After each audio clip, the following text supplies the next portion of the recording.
జనసేనలో భారీ సంస్థాగత మార్పులకు కౌంటౌన్ ప్రారంభమైంది. దమ్మున్న నేతలకు అవకాశం, క్లీన్ ఇమేజ్ ఉన్న నాయకులకే కీలక బాధ్యతలు అనే స్పష్టమైన సందేశాన్ని పార్టీ హైకమాండ్ పంపుతోంది. ఉమ్మడి జిల్లా కమిటీలను రద్దు చేస్తూ పూర్తి స్థాయి సంస్థాగత పునర్వ్యవస్థీకరణ దిశగా వేగంగా అడుగులు వేస్తోంది.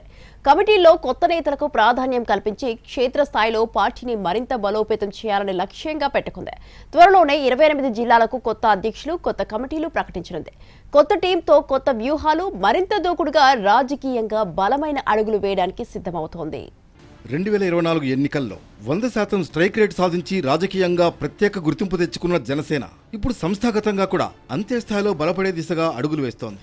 2014లో పార్టీ స్థాపించిన జనసేనకు ఇప్పటికీ పూర్తి స్థాయి క్రమబద్ధమైన కమిటీలు లేవు. ఆ లోటును పూర్తి స్థాయిలో అధిగమించేందుకు ప్రత్యేక దృష్టి సారించింది అధినాయకత్వం. భవిష్యత్ రాజకీయాలకు అనుగుణంగా క్షేత్రస్థాయిలో పార్టీని ఎలా నిర్మించాలి, ఎలాంటి నేతలకు బాధ్యతలు ఇవ్వాలి అనే అంశాలపై జనసేన పొలిటికల్ కమిటీ సుదీర్ఘంగా వర్కౌట్ చేసినట్లు తెలుస్తోంది.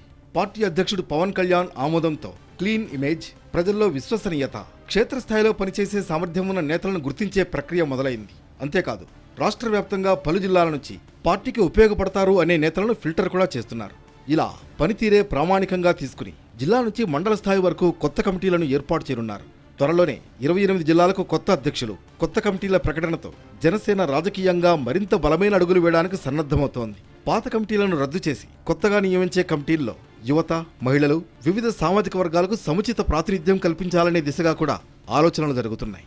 వ్యక్తిగత ప్రయోజనాలు, స్వార్థ ప్రయోజనాల కోసం పాకులాడే నేతలు కాకుండా పార్టీకి అవసరం ఉన్న వారిని, దమ్మున్న నాయకత్వాన్ని సిద్ధం చేసుకుంటామంటోంది జనసేన. జిల్లా నుంచి నియోజకవర్గం, మండలం నుంచి గ్రామస్థాయి వరకు బాధ్యతలు చేపట్టే నాయకులు ప్రజల్లో విశ్వసనీయత కలిగి ఉండాలని జనసేన అధినేత పవన్ కళ్యాణ్ పార్టీ పొలిటికల్ కమిటీకి దిశానిర్దేశం చేసినట్లు సమాచారం. త్వరలో స్థానిక సంస్థల ఎన్నికలను దృష్టిలో ఉంచుకుని క్షేత్రస్థాయిలో పార్టీకి బలమైన నిర్మాణం అవసరమని భావించి ఈ ప్రక్రియ వేగవంతమైంది. 2014లో పార్టీని స్థాపించిన పవన్ ఇప్పటి వరకు పూర్తిస్థాయి మండల, జిల్లా కమిటీలను ఏర్పాటు చేయలేదు. కొద్దిమంది ఉమ్మడి జిల్లా అధ్యక్షులతోనే పార్టీ వ్యవహారాలు కొనసాగిస్తోంది. కానీ ఇప్పుడు పరిస్థితులు మారాయని పార్టీ వర్గాలు చెబుతున్నాయి. కూటమి ప్రభుత్వం అధికారంలోకి వచ్చిన తర్వాత కొందరు నాయకుల పనితీరుపై అసంతృప్తి వ్యక్తమైందని తెలుస్తోంది. పార్టీ కార్యక్రమాలను పూర్తిగా వదిలేసి అధికారాన్ని ఆధారంగా చేసుకుని వ్యక్తిగత వ్యవహారాల్లో జోక్యం చేసుకుంటున్నారన్న ఫిర్యాదులు పవన్ దృష్టికి వెళ్లాయి. ఈ నేపథ్యంలో పార్టీ పట్ల నిబద్ధతతో పనిచేసే, క్లీన్ ఇమేజ్ కలిగిన నాయకులను మాత్రమే కమిటీల్లోకి తీసుకురావాలని జనసేనాని స్పష్టమైన ఆదేశాలిచ్చినట్లు తెలుస్తోంది. డబ్బు ప్రభావం, కుల ఆధారిత వర్గీకరణకు చోటు లేకుండా క్షేత్రస్థాయిలో పనిచేసిన వారికి ప్రాధాన్యం ఇవ్వాలనే ఆలోచనతో ముందుకు వెళుతోంది జనసేన. కొత్త తరం నాయకత్వంతో పార్టీకి కొత్త ఊపు తీసుకురావాలని లక్ష్యంగా పెట్టుకుంది. రాష్ట్ర వ్యాప్తంగా జనసేన బలహీనంగా ఉన్న ప్రాంతాలను ప్రత్యేకంగా గుర్తించి అక్కడ ప్రత్యేక దృష్టి సారించింది పార్టీ అధినాయకత్వం. ముఖ్యంగా రాయలసీమతో పాటు పల్నాడును రాజకీయంగా కీలక ప్రాంతంగా పరిగణిస్తూ అక్కడ పార్టీ బలపడితే రాష్ట్ర స్థాయిలో ప్రభావం పెరుగుతుందని అంచనా వేస్తున్నారు. ఇప్పటికే జనసేనకు గోదావరి జిల్లాలు బలమైన బేస్గా ఉన్నాయి. ఉత్తరాంధ్ర, దక్షిణ కోస్తా, రాయలసీమ ప్రాంతాల వారీగా సమీక్షలు చేపట్టి సమర్థవంతులైన నాయకుల ఎంపికకు కసరత్తు వేగంగా జరుగుతోంది.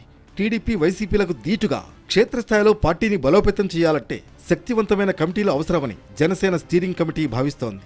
అధినేత సూచనల మేరకు జిల్లా అధ్యక్షుల ఎంపికలో, కమిటీ నియామకాల్లో కఠిన ప్రమాణాలను పాటిస్తోంది.